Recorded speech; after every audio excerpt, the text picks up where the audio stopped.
तर नमस्कार मित्रांनो, उद्या आहे पितृअमावस्या काव काव आणि त्यानिमित्त आपल्या पितरांना खायला जे गोडधोड लागते त्याच्यापैकी ही म्हणजे करंजी.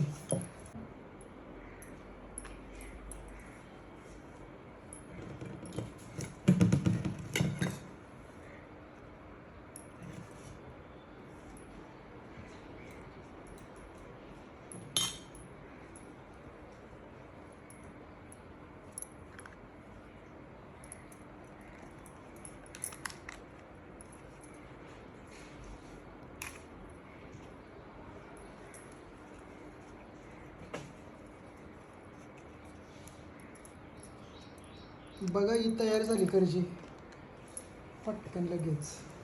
हे बघा करंज्या त्या बनवल्या मगाशी आणि आत्ता तळण्याचं काम चालू आहे.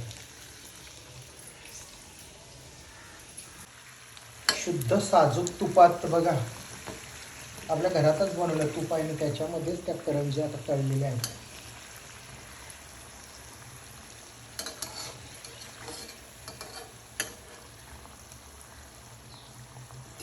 सुवर्णा बघा एक 3 एवढ्या बनवल्या करंज्या.